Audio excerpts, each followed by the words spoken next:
하고 있는데 이거 우리 수능 특강에서 선생님이랑 같이 여러 차례에 걸쳐서 여러 강의에 걸쳐서 이제 공부를 했던 겁니다. 그때마다 이제 선생님이 연계 출제 요소를 이제 강조했던 것인데 더군다나 이제 선생님이 지금 난공불락 시리즈를 하고 있는데 이 난공불락 시리즈에서 시즌 3에 이 첫 번째 지문이 이제 현미경 관련 지문이었습니다. 그것이 이제 조금 더 일찍 오픈했으면 참 좋았을 거라는 생각도 들긴 하는데 어쨌든 이 8월 말일에 이제 오픈을 했었는데 선생님이 자료실에 그 1회 모의고사를 올려놨는데 거기 이제 첫 번째 지문이 이제 바로 이런 현미경 지문이었고요. 그 다음에 이제 이 지문에서 설명하고 있는 그 진공에 관한 내용이 또 그 지문에도 이제 들어 있었죠.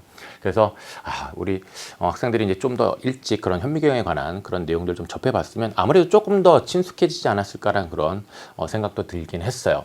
자, 계속 보면 첨예한 금속 탐침과 도체 또는 반도체 시료 표면 간에 적당한 전압을 걸어주고 둘 간의 거리를 좁히게 된다 이렇게 돼 있는데 여러분 이런 것은 기본적으로 배경 지식을 알고 있어야 됩니다. 도체라고 하면 이거 전기가 흐르는 겁니다. 전류가 흐를 수 있는 거예요. 반도체라고 하면 흘렀다 안 흘렀다 하는 것이고 그 다음에 부도체라고 한다면 흐르지 않는 거죠. 근데 이런 것에 대한 배경 지식은 연계교재에서 다 공부할 수 있었습니다. 그런 것들을 이제 알고서 좀 읽었어야 되죠. 둘 간의 거리를 좁히게 된다. 탐침과 시료의 거리가 매우 가까우면 양자역학적 터널링 효과에 의해 둘이 접촉하지 않아도 전류가 흐른다 이렇게 되어 있는데 여기 양자역학적 터널링 효과라는 말이 있습니다. 매우 어려운 말이 제시가 되어 있는데 근데 이렇게 낯선 어려운 말이 제시가 되어 있으면 을에 이 말이 무슨 말인지를 설명하기 마련인데 근데 여기서는 굳이 이렇게 설명을 덧붙여 놓지 않았습니다. 그 이유가 뭐냐? 바로 이것이 이 수능 특강에 연계되어 있는 내용이잖아요. 이미 수능 특강에서 이러한 이 터널링 효과에 대해서 양자역학적 터널링 효과에 대해서 이해를 했을 거다 생각을 하고 구체적으로 이렇게 설명을 주지 않은 겁니다. 그래서 이런 거에 대해서 이제 우리가 이런 연계의 효과를 좀 더 느낄 수 있는 건데 이에 대해서 이제 알고 있다면 그렇죠? 뭔가 이렇게 이 거리가 있더라도 이렇게 사이에 간격이 떨어져 있다라도 전류가 우리가 이렇게 훌쩍 뛰어넘듯이 이렇게 전자도 훌쩍 뛰어넘어서 전류가 흐르게 되는 것 그런 게 이제 이 양자역학적 터널링 효과인데 그에 대한 이제 이해가 되는 상태라면 여기를 이제 빠르게 읽게 되죠. 그죠? 그래서 이제 둘이 접촉하지 않아도 이런 말 주목하면서 그죠? 전류가 흐른다 이렇게 되죠. 이 효과가 바로 이렇게 서로 간격이 있어도 전류가 흐른다라는 거니까 그죠? 그래서 이런 말 또 주목했으면 선택지 하나 또 금방 판단할 수 있었습니다. 이때 탐침과 시료 표면 간의 거리가 원자 단위 크기에서 변하더라도 전류의 크기는 민감하게 달라진다라고 되어 있습니다. 이 원자 단위라고 하면 정말 우리가 눈으로 확인하기 어려운 매우 미세한 단위인데 그럼 미세한 단위에서도 이렇게 전류의 크기가 민감하게 달라지니까 이를 이용하면 결국 시료 표면의 이제 높낮이를 원자 단위에서 이제 측정할 수 있다라는 것인데 지금 선생님이 밑줄 친 말은 결국 어떤 말에 관한 정보냐면 이거 측정을 어떻게 하는지 방법에 관한 정보입니다. 우리가 시험 볼 때는요. 이건 방법에 관한 정보야 라고 이렇게 막 의식하면서 이렇게 표시해야 되는 건 아니에요. 내가 평상시에 공부를 할 때 원리나 그런 방법에 관한 정보에 주목을 많이 했으면 즉 평상시 공부할 때 좀 의식을 해줘야 돼요. 이게 원리에 관한 정보인지 방법에 관한 정보인지 좀 이렇게 짚으면서 읽어야 되니까. 근데 그렇게 많이 훈련을 하면 시험 볼 때는 굳이 의식하지 않아도요. 선생님이 지금 이렇게 한 것처럼 딱딱 핵심적인 말을 좀 짚으면서 빨리빨리 읽게 됩니다. 그렇게 할 수 있게끔 여러분 스스로를 만들 수 있어야 돼요. 하지만 전류가 흐를 수 없는 시료의 표면 상태는 STM을 이용하여 관찰할 수 없다라고 되는데 네, 부도체인 경우에는 이 STM으로 관찰하기가 어렵습니다. 이건 결국 양자역학적 터널링 효과에 의해서 접촉하지 않아도 이렇게 전류가 흐르는 걸 이용하는 거니까 전류가 흐르지 않는 그런 시료의 표면 그것은 관찰하기가 어려운 거죠. 그래서 이제 이거 한계인데 기술에서는 이런 한계에 관한 정보도 여러분이 주목하면서 읽어버릇해야 돼요. 한계는 두 가지 기억합니다. 기술의 한계, 그 다음에 견해주장 이론의 한계. 이 두 가지가 출제 요소예요. 알겠죠? 견해주장 이론의 한계 같은 경우에는 비판하기 문제 출제 요소가 어떻게 되죠? 좋습니다. 그러면 한계 주목해야 되고 이 한계도 수능 특강 교재에서 연계가 된 내용입니다. 이렇게 민감한 STM도 진공기술의 뒷받침이 있었기에 이제 널리 사용될 수 있었다라고 하고 있습니다. 보통 이렇게 일문단의 끝부분에 나와 있는 것이 그래 이제 중심화제인 경우가 많죠. 그래서 이제 이 글이 이런 진공기술에 관해서 이제 설명하겠구나라는 것을 어느 정도 이제 여기서 짐작 가능합니다. 이 문단 볼게요. STM은 대체로 진공통안에 설치되어 사용되는데 그 이유는 무엇일까라고 얘기를 합니다. 그 이유가 뭐냐? 관찰을 잘하기 위해서 있지 않을까요? 그렇죠? 그럼 이제 관찰을 어떻게 이제 잘할 수 있는 것이냐라는 건데, 기체 분자는 끊임없이 떠돌아다니다가 주변과 충돌한다. 이때 일부 기체 분자들은 관찰하라는 시료의 표면에 붙어 표면과 반응하거나 표면을 덮어 시료 표면의 관찰을 방해한다라고 되어 있는데, 지금 우리 어떤 제재를 읽고 있냐면 기술 제재 읽고 있어요. 기술에서는 이렇게 한계라든가 이런 문제점에 관한 정보를 여러분이 반드시 짚어야 돼요. 왜냐? 기술이라는 것은 이런 문제점 한계를 결국은 해결하는 방법이거든요. 그렇기 때문에 이런 문제점에 대한 이런 이해부터 이루어져야 해요. 그렇다면 여기에서 결국 중요한 말은 뭐냐면 일부 기체 분자들이, 그렇죠? 문제점이 뭡니까? 시료의 표면에 붙어요. 그래서 표면과 이렇게 반응하는 것, 그 다음에 표면을 이렇게 덮는 것. 자, 이 두 가지입니다. 이렇게 붙어서 표면과 반응하거나 표면을 덮는 것. 요것이 이제 결국 문제점이라는 얘기예요. 그래서 이 두 가지를 주목해야 했고, 따라서 용이한 관찰을 위해 STM을 활용한 실험에서는 관찰하려고 하는 시료와 기체 분자의 접촉을 최대한 차단할 필요가 있어 진공이 요구되는 것이다 라고 하고 있는데, 네, 이런 접촉을 최대한 차단해야 된다. 그래서 이제 진공이 요구된다 라는 건데, 그렇다면 이런 말은 왜 밑줄을 쳤느냐? 이건 결국은 이 문제점에 대한 뭐예요? 해결 방법이잖아요. 그죠? 그래서 이렇게 문제점이 있으니까 최대한 차단, 진공이 요구된다. 이 맥락으로 중요한 말들을 짚으면서 읽는 겁니다. 진공이란 기체 압력이 대기압보다 낮은 상태를 통칭한다 라고 되어 있어요. 그러면 진공의 개념이 나와 있는 거죠. 이렇게 과학기술 지문 읽을 때 개념에 관한 정보 당연히 중요합니다. 그리고 이제 여기에 또 중요한 정보가 나오네요. 기체 압력이 낮을수록 진공도가 높다. 자, 이런 이 뭐뭐일수록 뭐뭐다, 뭐뭐에 따라 뭐뭐다, 뭐뭐이면 뭐뭐다, 비례 반비례 관계 중요하죠? 이거 선택지에 나올 수밖에 없습니다. 그래서 이렇게 기체 압력이 낮을수록, 그쵸? 낮을수록 진공도가 높은 겁니다. 진공도예요. 자, 요 원리 주목해야 했고, 진공통 내부의 온도가 일정하고 한 종류의 기체 분자만 존재할 경우에 기체 분자의 종류와 상관없이 통 내부의 기체 압력은 단위 부피당 떠돌아다니는 기체 분자의 수에 비례한다 라고 얘기를 하고 있는데, 이 단위 부피당 떠돌아다니는 기체 분자의 수, 이 단위 부피당 기체 분자의 수, 이런 말 어디서 봤는데요? 자, 어디서 봤습니까? 예측하기 괜히 하는 거 아니에요. 우리 지문 읽기 전에 문제에서 포인트를 딱딱 짚는 이유는 그 관련 정보, 즉 출제에서 관한 정보를 우리가 지문에서 딱딱 미리미리 짚으면서 정확하게 읽기 위한 거거든요. 32번 표에서 봤잖아요. 표에서 단위 부피당 기체 분자 수란 말 봤어요. 그렇다면 여기 단위 부피당 떠돌아다니는 기체 분자 수, 이 말 주목하고, 이거 중요한 출제 요소고, 그 다음에 비례예요.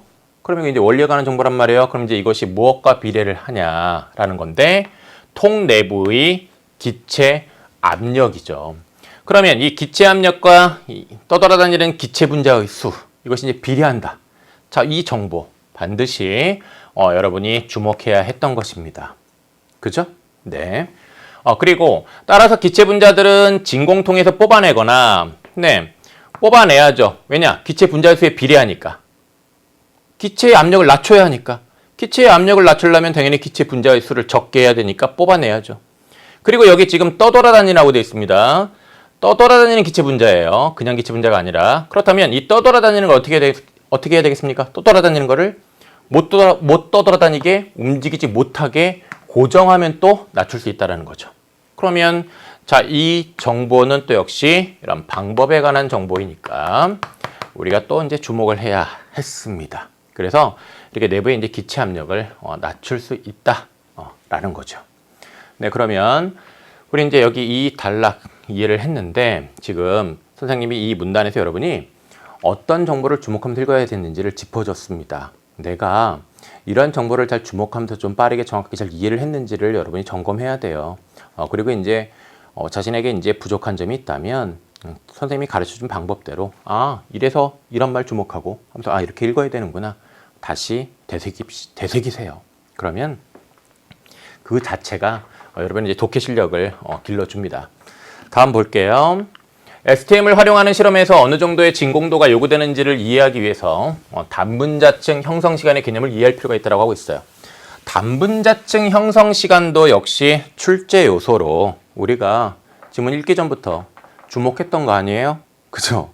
그렇다면 당연히 읽을 때 이 말 주목하고, 그리고 이제 저것이 이제 어떤 개념이냐 당연히 짚었어야 되는데, 진공통 내부에서 떠돌아다니던 기체 분자들이 관찰하려는 시료의 표면에 달라붙어 한 층의 막을 형성하기까지 걸리는 시간.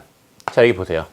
떠돌아다니던 이 기체 분자들이 관찰하려는 시료 표면에 달라붙어 한 층의 막을 형성하기까지 걸리는 시간이 단분자층 형성 시간이란 말이에요. 그러면 이 한 층의 막을 빨리 형성하면 그만큼 관찰할 수 있는 시간이 어떻게 되겠습니까? 줄어들겠죠? 이 단분자층 형성 시간이 길면 길수록 당연히 관찰을 오랜 시간 동안 할 수 있겠죠? 자, 그런 것도 이제 여러분이 여기서 이해를 했어야 되는데, 자, 어쨌든 이 부분 주목해야 했고, 이 시간은 시료의 표면과 충돌한 기체 분자들이 표면에 달라붙을 확률이 클수록이라고 되어 있습니다. 자, 뭐뭐일수록 뭐뭐다. 그래서 여기 이 충돌한 기체 분자들이 표면에 달라붙을 확률, 자, 이것이 클수록, 그 다음에 단위 면적당 기체 분자의 충돌 빈도가 높을수록 짧다. 여기. 그러면 여기 이 충돌 빈도와 관련해서도 이제 또 여기 원리가 제시가 되어 있단 말이에요. 그래서 또 역시 이 부분이 굉장히 중요한 핵심 정보였다라는 겁니다. 그래서 이 부분에 있는 정보를 가지고 또 여러분이 문제 선택지 판단했어야 됩니다. 기체 운동론에 따르면 고정된 온도에서 기체 분자의 질량이 크거나 기체의 압력이 낮을수록 단분자층 형성 시간은 길다라고 하고 있는데, 여기 또 중요하게 여겨야 될 말이 딱 보이네요. 질량. 자, 여기 분자의 질량. 기체 분자의 질량이란 말이 여기 딱 있단 말이에요. 그러면 이거 어디서 봤었습니까? 우리 32번 표에서 봤었잖아요. 그러니까 이거 당연히 중요하게 여겼어야죠. 그죠? 그리고 이 기체 분자의 질량이 이제 크거나, 그 다음에 이런 기체의 압력이 낮을수록 단분자층 형성 시간은 이제 길다라는 건데, 기체의 압력이 낮다라는 거를 여러분 다른 말로 좀 바꿔볼까요? 앞에 제시되어 있던 어떤 말로? 기체의 압력이 낮다라는 것은 단위 부피당 기체 분자 수가 많은 거예요, 적은 거예요? 적은 거죠. 그렇죠? 적을수록이에요. 단위 부피당 기체 분자 수가 적을수록 단분자층 형성 시간은 길다라는 거죠. 그렇게 앞에 제시되어 있는 어떤 또 그 말이 개념이 있다라고 한다면 뒤에 말과 연결지어 가지고 우리가 또 이렇게 사고할 수 있어야 됩니다. 그래야 어려운 문제를 또 잘 해결할 수 있다. 명심하고요. 좋습니다. 그리고 그렇다면 자, 이 부분 중요하다. 굉장히 핵심적인 부분이 되겠고, 가령 질소의 경우 이렇게 원리를 제시하고 사례까지 들었으면 그 원리는 반드시 출제 요소. 알겠어요? 개념도 마찬가지예요. 개념 설명하고 사례까지 들었으면 그 개념은 반드시 출제 요소. 예로 잘 이해해서 문제 답을 잘 고르라는 출제자의 배려일 수 있습니다. 알겠죠? 좋아요. 그러면 질소의 경우 20도에서 이제 760도로 대기압에서 단분자층 형성 시간은 보세요. 여기 이 대기압에서는요, 이 단분자층이 형성되는 시간이 굉장히 짧습니다. 10의 마이너스 9제곱초예요. 같은 온도에서, 자, 온도는 이제 같고요. 온도는 같은데 압력이 이렇게 10의 마이너스 9제곱토르로 낮아졌어요. 엄청 낮아진 거죠. 그랬더니 이 단분자층 형성 시간이 어떻게 됩니까? 굉장히 길어지잖아요. 그러면 이렇게 길어지는 그 동안, 그 사이에 이게 관찰이 가능하다라는 거죠. 그래서 이런 시료의 관찰 가능 시간을 확보하기 위해 통상 이렇게 10의 마이너스 9제곱토르 이하의 초고 진공이 요구된다라는 겁니다. 이런 내용이 이제 난공부라 첫 번째 지문에 있었습니다. 자, 그러면 자, 우리 이 단락 공부를 했고요. 그다음에 초고진공을 얻기 위해서는 스퍼터 이온 펌프가 이제 널리 쓰인다라고 하고 있어요. 그러면 스퍼터 이온 펌프의 이 핵심 정보 뭐냐? 선생님이 아까 얘기했었어요. 바로 구성 요소의 기능 역할이라고. 그래서 이제 그에 관한 정보들 여러분이 이제 주목을 했는지 여기서 짚어야 되겠는데 볼게요. 스퍼터 이온 펌프는 진공통 내부의 기체 분자가 펌프 내부로 유입되도록 진공통과 연결하여 사용한다고 되어 있는데, 그렇다면 진공통 내부의 결국 기체 분자, 자, 이 단위 부피당 기체 분자 수를 줄이기 위한 거 아닙니까? 이해했죠?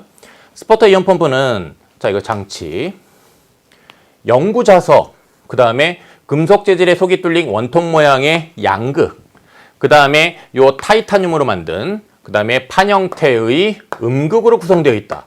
구성요소 제시한 거 아닙니까? 그럼 구성요소가 간단해요. 자석, 양극, 음극이에요. 그럼 이렇게 구성요소 표시하고, 그 다음에 이제 이 구성요소의 이제 역할을 여러분이 주목을 해줬어야 되는데, 자석의 역할과 관련해서 이제 주목했어야 되는 말은 뭐예요?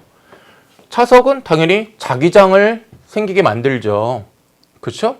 그 다음에 양극과, 자, 이 양극이라는 요소와 음극이라는 요소 사이에는요, 고전압이 이제 걸려 있답니다. 그리고 이제 이렇게 고전압이 걸려 있을 때 양극과 음극 간에 걸린 고전압의 영향으로 음극에서 방출된 전자. 그러면 여기 이 음극 구성요소 표시하고, 이렇게 구성요소 표시하세요. 자, 그리고 음극의 기능 역할을 파악하는 생각을 해야 돼요. 여기서 그렇다면 음극의 역할로 전자를 방출하는구나, 이런 생각을 했으면 역시 선택지 하나 그냥 금방 판단합니다. 방출된 전자는 자기장의 영향을 받아 복잡한 형태의 궤적을 그리며 양극으로 이제 이동을 한다라는 건데요. 그럼 여기서 이제 양극은 자, 음극에서 방출된 전자를 받는 거죠. 이 과정에서 음극에서 방출된 전자는 주변의 기체 분자와 충돌하여 기체 분자를 그것의 구성 요소인 양이온과, 그럼 여기서는 또 이제 어떤 정보를 파악해야 되느냐? 전자도 결국은 구성 요소예요. 그래서 전자의 역할, 이 전자는 기체 분자와 충돌해서 기체 분자를 자, 어떻게 합니까? 양이온과 그리고 전자로 분리시킨다 라는 이 정보를 또 여러분이 중요한 정보로 주목을 해야 했던 것이죠. 여기서 자기장은 전자가 양극까지 이동하는 거리를 자기장이 없을 때보다 증가시켜 주어.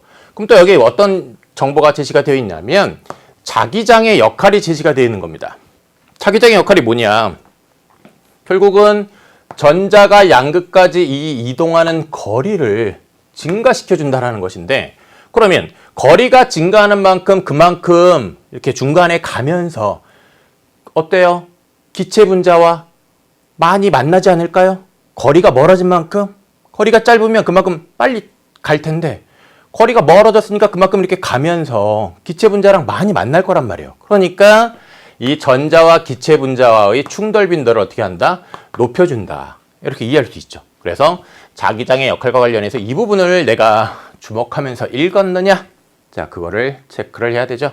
그리고 이제 여기에 이 스퍼터 이온 펌프의 구조도가 제시가 되어 있는데, 네, 자석이 있고요. 그럼 이제 자기장이 생기죠. 그리고 이제 여기 판으로 된 음극이 있습니다. 그 다음에 여기 통, 양극이고요. 그래서 요 각각의 이제 요 구성 요소의 역할을 우리가 주목하면서 읽고 있는 거예요. 이 과정에서 생성된 양이온은 전기력에 의해 음극으로 당겨져 라고 얘기를 하고 있는데, 네, 이 양이온, 자, 기체 분자에서 분리되어 나온 거잖아요. 그렇죠? 이 분리되어 나온 이 양이온은 음극으로 당겨져요. 그러면 음극이라는 구성 요소의 이 역할이 이제 계속해서 나오는데, 그러니까 문제에 아까 뭐가 있었어요? 스퍼터 이온 펌프의 음극에 대해서 잘 이해를 했는지를 묻는 문제가 당연히 나올 수밖에 없죠. 그렇죠? 그래서 자, 여기 음극의 이제 역할 계속 잘 주목해서 읽었어야 되는 것인데, 그러면 요 기체 분자에서 이제 분리된 요 양이온, 이 음극으로 오게 됩니다. 받아요. 그리고 받은 다음에 이동 불가능한 상태가 되게끔 하는 거죠. 그죠? 자, 요런 말도 그렇다면 음극의 역할과 관련해서 주목했어야 되는 말. 이 과정이 1차 펌프 작용이다 라는 겁니다. 또한 양이온이 음극에 충돌하면, 여기 보면 음극에 충돌하면 타이타늄이 떨어져 나오는데, 그렇다면 음극에서 타이타늄이 나오는 거죠. 이것도 그렇다면 음극의 역할과 관련이 있다. 그러면 이 음극에서 나온 타이타늄, 얘는 또 이 어떤 역할을 하느냐? 타이타늄도 결국 구성 요소잖아요. 그러니까 이렇게 표시해 놓고 타이타늄은 높은 화학 반응성 때문에 여러 기체 분자와 이제 쉽게 반응하여. 그러면 여러 기체 분자 이제 쉽게 반응한다는 얘기인데 결국 어떻게 하는 것이냐? 떠돌아다니던 기체 분자를 흡착한다. 그러면 결국 기체 분자를 붙잡는 거잖아요. 그러면 이렇게 붙잡으면 결국 떠돌아다니는 기체 분자의 수가 줄어들겠죠. 줄어들면 당연히 어떻게 됩니까? 압력이 낮아지는 것이고 그에 따라 이제 초고 진공 상태를 만들 수 있는 것이죠. 네, 이렇게 여러분이 이런 방법 원리를 이해하는 읽기를 했어야 됩니다. 선생님이 강의를 통해서 여러분들이 어떤 부분들을 어떻게 읽었는지와 관련해서 체크하라고 한 것들이 있습니다. 그런 지점 다시 한번 꼭 공부해 보고요.